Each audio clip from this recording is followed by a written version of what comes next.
Our last speaker of today is Nadine Hartmann. She is a practicing psychoanalyst and a lecturer in philosophy and aesthetics in Berlin. And currently she's a visiting professor for art theory and media philosophy at the Karlsruhe University of Arts and Design. She holds a PhD in cultural theory and 2 masters, one in literature and one in clinical psychology.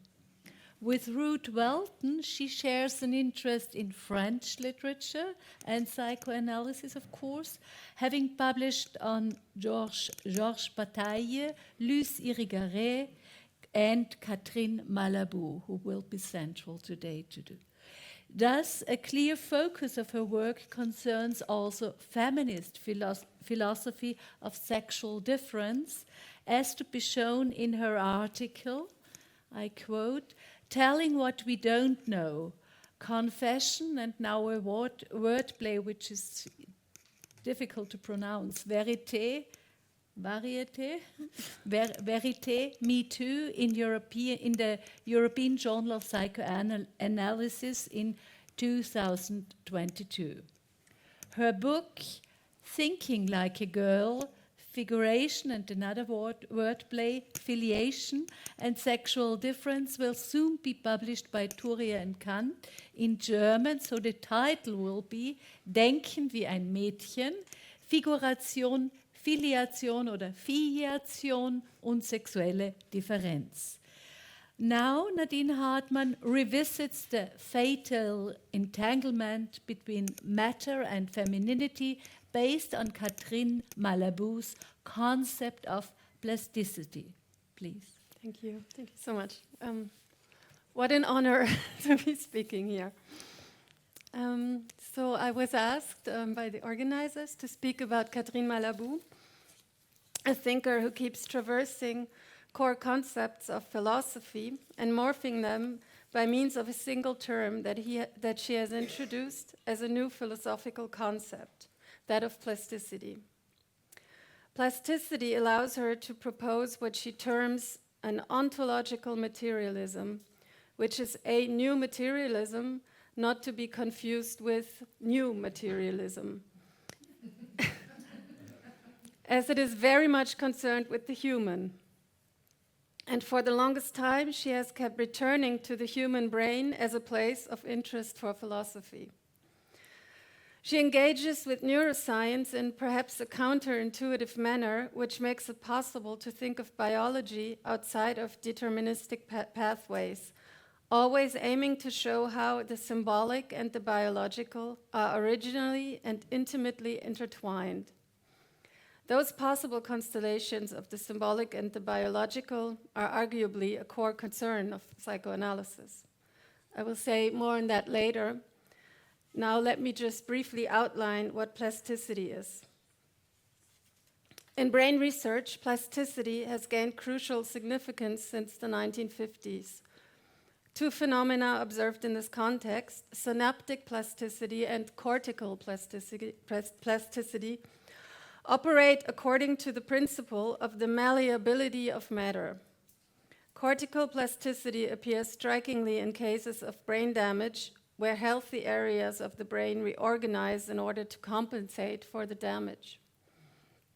Synaptic plasticity refers to the process of constant change in neuronal connections. Furthermore, plasticity, as Malabou keeps reminding us, may be understood in contrast to elasticity. Elastic material can be stretched, distorted, and so on, and will still return to its original form. Elasticity is thus opposed to plasticity to the extent that a plastic material retains the imprint and thereby resists endless polymorphism, end quote. This notion of endless polymorphism hits at the fact that plastic material can be exhausted. Unlike elasticity, it is not preserving or conservative. And a third characteristic, plasticity takes effect as radical metamorphosis, as destruction, explosion of form. What Malabou asks us to imagine here is the fact that there can be no freeing of matter from form or freeing the matter of form, and consequentially, that every giving of form implies at the same time a moment of destruction. She detects a common element in the Western imaginary concerning metamorphosis, namely that metamorphosis aims at form, not at substance. She presents a number of examples from mythology in which a limited series, often reversible or cyclical, of transformations of beings is imagined, from Ovid's Metamorphoses to Kafka's Metamorphosis. The tragic element of transformation is thought to be a being that finds itself in a different shape. Gregor Samsa's suffering is not due to the fact that he becomes an animal. Rather, it is due to the fact that his consciousness remains unchanged. He is a human in the form of an animal. That this is not only an aesthetic wager but a political one becomes apparent when Malabou adapts two contested notions of feminist philosophy, namely difference and essence. Following Lucy Rigaray, Malabou employs the term sexual difference as a central ontological concern for philosophy, a difference that is arguably not multiplicity. However, it is not static but in motion, forever addressing us with the demand to find ways of bringing about this difference, which is yet to come. I quote, "To construct one's identity is a process that can only be a development of an original biological malleability, a first transformability. If sex were not plastic, there would be no gender, genre." What's interesting is that here the biological in question is, again, the brain. I quote again, "This original transformability is intimately connected to cerebral plasticity. The entire process of mutation by the injection and ingestion of hormones, for example, discussed by Preciado and Testo Junkie, initially occurs in the brain," she writes.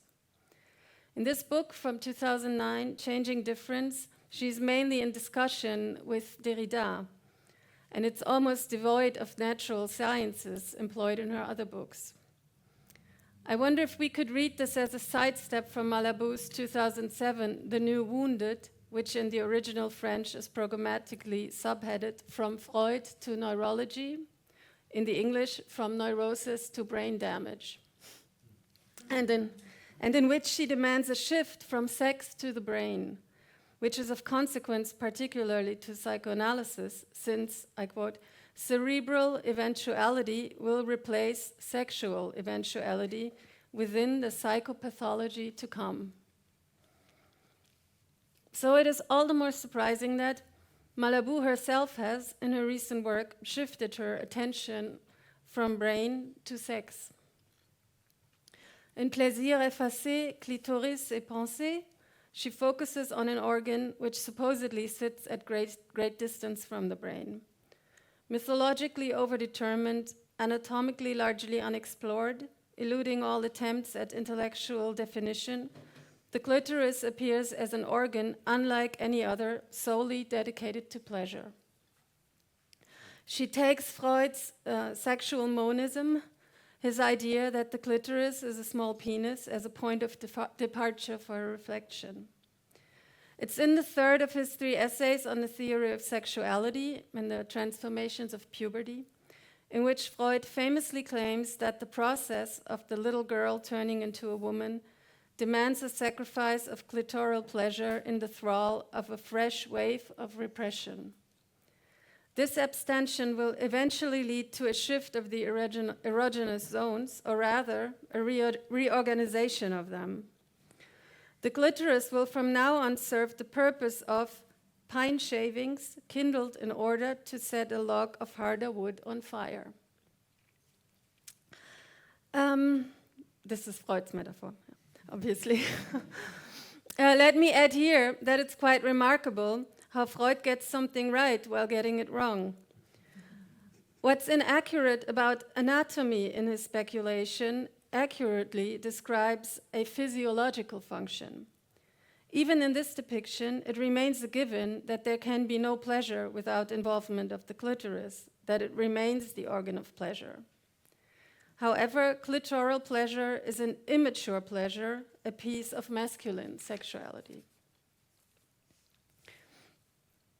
Malabou, on the other hand, argues for recognition of the uniqueness of this useless organ, which tends to appear in thinking ex negativo, for example, as small penis. Maybe, as such, standing pars pro toto for femininity as such. Should it then be discovered, studied, saved from erasure, effacement? That seems to be her demand, while at the same time she cautions against giving into the idea of process that would make us believe that uncovering, studying, making visible could fill a certain gap, a void, an écart. This term seems to denote a new concept of Malabou's philosophy and is a word which proves difficult to translate. Distance, interval, difference, or digression seem to be current usages of the word. However, it used to carry another meaning in the sense of incision. Remarkably, the translator opted to stress this nuance by choosing Cesura for the English version of the book. In the German version, it's Abstand, so distance. So the English choice is unexpected since Malabou introduces the term in its spatial dimension of meaning, namely when presenting us with the anatomical fact that in no other female mammal is the clitoris located as distantly from the vagina as in the human. This concrete physical écart poses a problem, a human problem, that Malabou supposes may not be one for other species, and that Freud imagines will magically fix itself in the passage from girl to woman. Quote Malabou. But is it just an anatomical fact? If such were the case, wouldn't we know more about orgasm in general, including animal orgasm, about which we know next to nothing? The specific question of female orgasm makes the point in a particularly telling manner. Biology and politics are indistinguishable. Indeed, the debates about the Cesura, écart, between clitoris and vagina, orgasm and reproduction, in fact obscure the issue of the autonomy of women's pleasure. Is there a being that can enjoy sexual pleasure without bearing children? Is there a pleasure that exists for no reason? By what right does the sole mammal that can claim this pleasure do so? End quote. In this political anatomy, the autonomy of pleasure will have to be defended, for instance, in the face of scientific research that claims to have finally found proof that the clitoris indeed does serve a purpose in reproduction. Pleasure brings Malabou to a possible definition of the feminine, a notion to which she holds fast. She writes, "The clitoris remains the mysterious place of the feminine, which means it still hasn't found its place." Maybe we should read this opaque designation along with her earlier classification of woman. Let us think the name woman as an empty but resistant essence, an essence that is resistant because empty. With these attempts at the hollowing of overdetermined signifiers, she offers a radically different approach to Simone de Beauvoir, to whom she is declaredly indebted.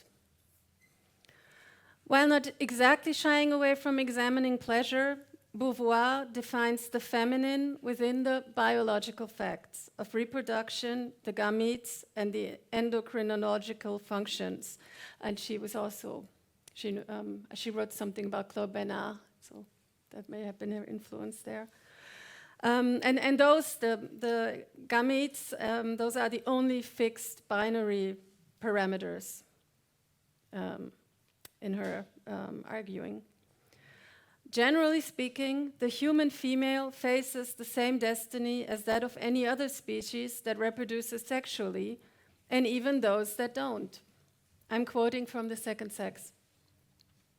It cannot simply be said that in ants, bees, termites, spiders, or mantises, the female enslaves and sometimes devours the male, for it is the species that in different ways consumes them both. The female lives longer and seems to be more important than the male, but she has no independence. Egg-laying and the care of eggs and larvae are her destiny, other functions being atrophied wholly or in part. End quote. That the female is enslaved to the species is a point she repeats throughout the book, and she insists on the specific disadvantage of the human female. I quote again, crises of puberty and of menopause, a monthly curse, long and often troubled pregnancy, illnesses and accidents characteristic of the human female. And this is the most striking conclusion of this study. She is the most deeply alienated of all the female mammals, and she is the one that refuses this alienation the most violently. Curse in the original French is malédiction, which I find interesting because here we can hear the symbolic dimension, we can hear the saying. So in a way, it is the repudiation of biological femininity that poses the bedrock of the second sex. Beauvoir is, however, a little more optimistic than Freud when she suspects that the human female catches somewhat of a break in menopause. Whereas according to Freud, this relief is delayed even further. With women, there is first menstruation, then marriage, and later on the menopause. Finally, death is a real help.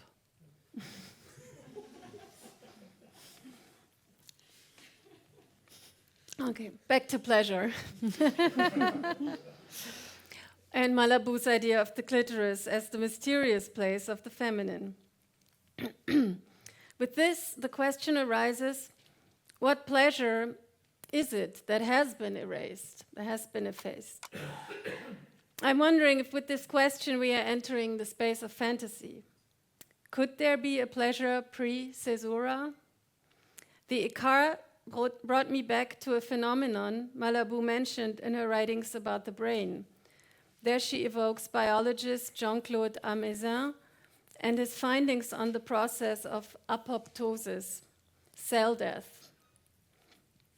Amezen discovers this process in the embryonic brain, which develops in a manner such as being material and sculptor at the same time, by eliminating, chipping away at its unnecessary parts.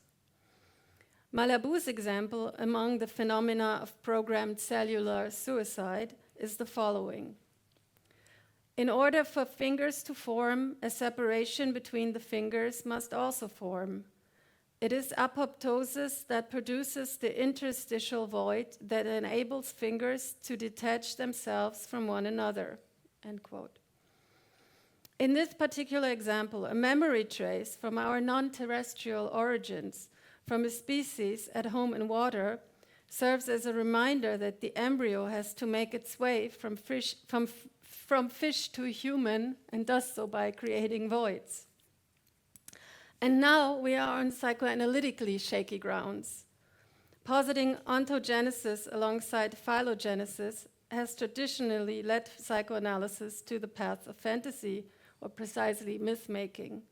Think of Freud's primal father and of Ferenczi's introjection of the sea as two attempts of going back to this primordial, to the Ur. Okay, now I need a reader, so I can take a break.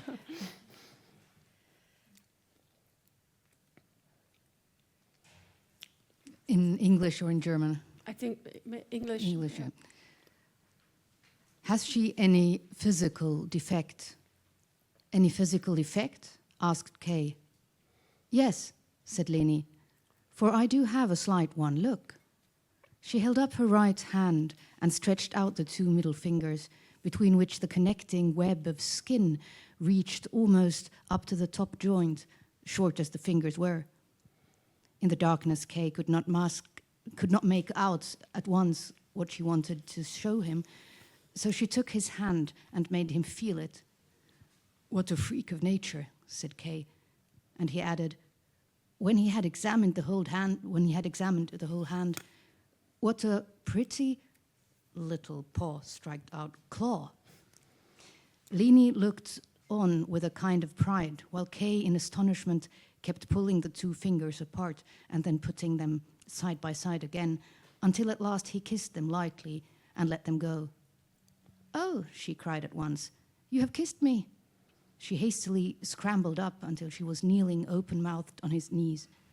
Kay looked up at her almost dumbfounded. Now that she was so close to him, she gave out a bitter, exciting odor like pepper. She clasped his head to her, bent over him, and bit and kissed him on the neck, biting into the very hairs of his head. "You have exchanged her for me," she cried over and over again. "Look, you have exchanged her for me after all." Then her knees slipped. With a faint cry, she almost fell on the carpet. Kay put his arms round her to hold her up and was pulled down to her. "You belong to me now," she said. Thank you. It is from the swampy soil of such experiences that Kafka's female characters rise. They are swamp creatures like Leni, writes Walter Benjamin in his essay on Kafka. And further, this past takes us back to the dark, deep womb, the scene of mating.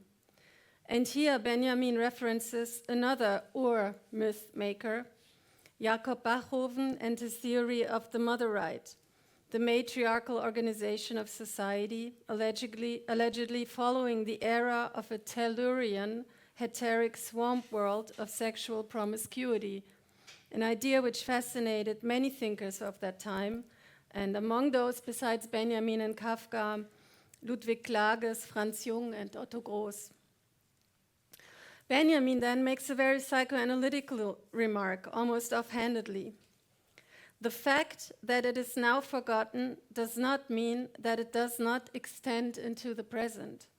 On the contrary, it is actual by virtue of this very oblivion.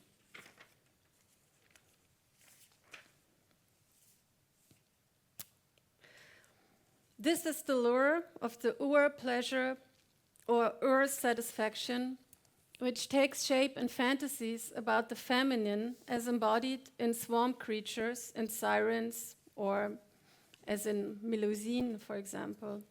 Half humans who have potentially, at least partly, avoided what Ferenczi calls the catastrophe of the drying up of the sea, something Kafka's description of his own experience of suffering from a seasickness on dry land seems to echo. Okay. Second vignette, and then I'm going to be done. In his seminar on Joyce, the Symptôme, Jacques Lacan makes a curious announcement.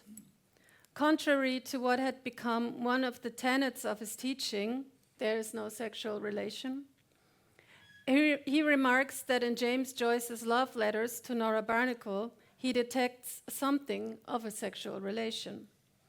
He frames the statement within a strange image.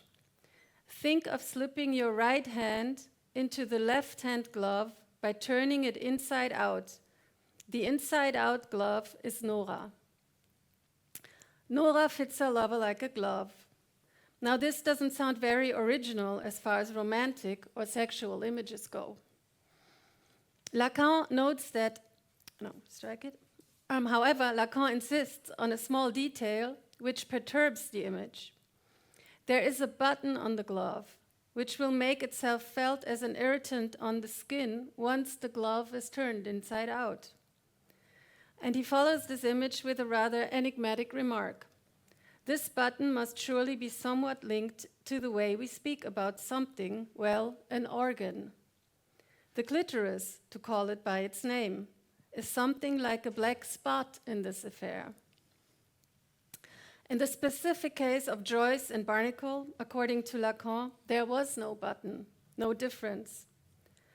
And I'm here reminded of a linguistic concept, that of heteros, which was once used to denote the difference within a pair, say, of eyes or of hands. The heteros is another which is qualitatively different, as opposed to allos, another which is homogeneous. Now, the mirror creates an allos, a first object which is not, this is the first méconnaissance, identical to the subject, since it is inversed. Right and left are inversed. And the inside-out glove undoes the otherness if it doesn't have the button to mark it as heteros. The crisis that each of Nora's pregnancies and the following births of the children caused in Joyce pushed the well-fitting, if somewhat tight, envelope. When buttoning the glove, Lacan crucially does not say phallus, but literis, only to then add the attribute of a black spot. Obviously, this would fit the tradition of effacement traced back by Malabou. Is this another way of saying nothing to see here? And wasn't the knowledge concerning the anatomy of the clitoris tied to the question of what is inside and what is outside? As usual, what we see is but the tip of the iceberg. Okay, thank you.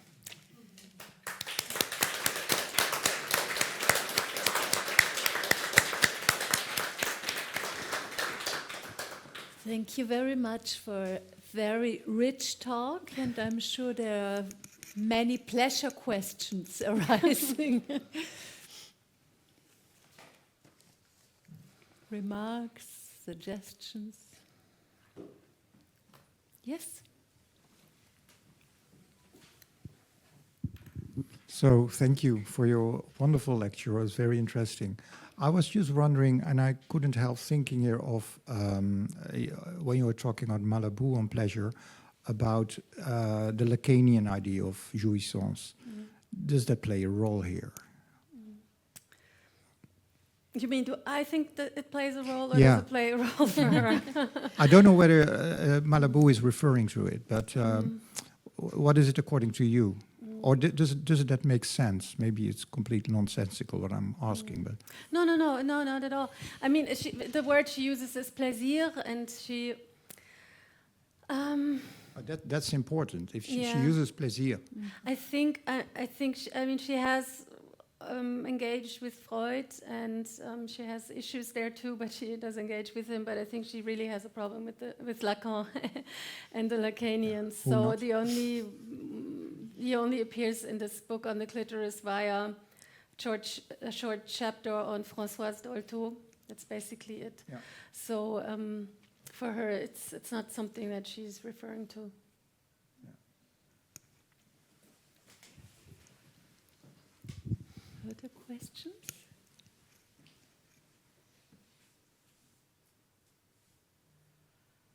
Yes? Yes, thank you. Maybe just a quick follow-up to the question of Ruth. Could you elaborate a bit more on the problem that Malabou has with these Lacanians? And maybe more specifically also, and maybe then you also are not aware of this, but if she makes use of the Lacanian idea of feminine jouissance, because especially the way you were describing it in relation to a kind of emptiness really reminded me of that Lacanian concept. Yes, yeah. And I think this definition of the woman, I think it's actually Alenka Zupancic who explicitly says, "Oh, the woman does not exist." Amazing, this is basically the essence that is empty. I think so, and also what she describes when she writes about pleasure, I think it could be read in this because it also has to do with the turning over into pain. So. I think it has this dimension of jouissance, but her actual problem with Lacan, the Lacanians, lies in a different topic altogether, and it also, of course, has to do with her trying to get away from the etiology of sexuality in this idea of Freud's, which of course Lacan adapted, and she often takes issue with the idea of this.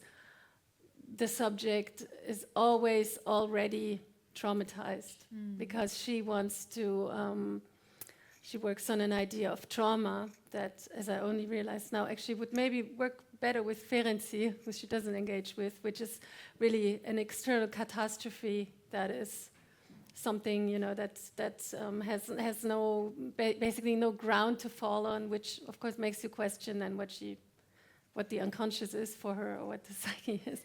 But yeah, sorry, it would be a bit of a different subject. Yeah.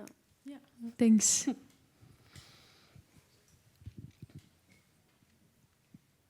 Yes. Thank you so much. I wasn't aware of Malabou, and that's really interesting what you brought. I wanted to clarify, I'm not sure if I understood it well. So the écart that you mentioned, is it something in relation to the creatures when you brought Kafka that come from the swamp, or they have this hybridity that bring back these limbs that were once cut somehow together? So we have these female creatures in mythology. We have the sirens, the Selkies, or literature, Lorelei. So I wonder why is it, if Malabou mentions that as a source of connection, because I don't have right now any male examples of this kind of hybridity with water. So perhaps, I don't know if it appears in her work, that would be interesting. No, actually, this is my connection I made, because she has this example of the Apoptosis, but she doesn't quote the Kafka novel. So I just basically me freely associating. But I think because it made me think of, you know, whether this idea of an écart also evokes at the same time the idea of there not being an écart. And whether this fantasy is delegated to the feminine somehow in these male writers. And maybe also this idea of feminine jouissance is a male fantasy. Okay. Oh, I said something I will regret.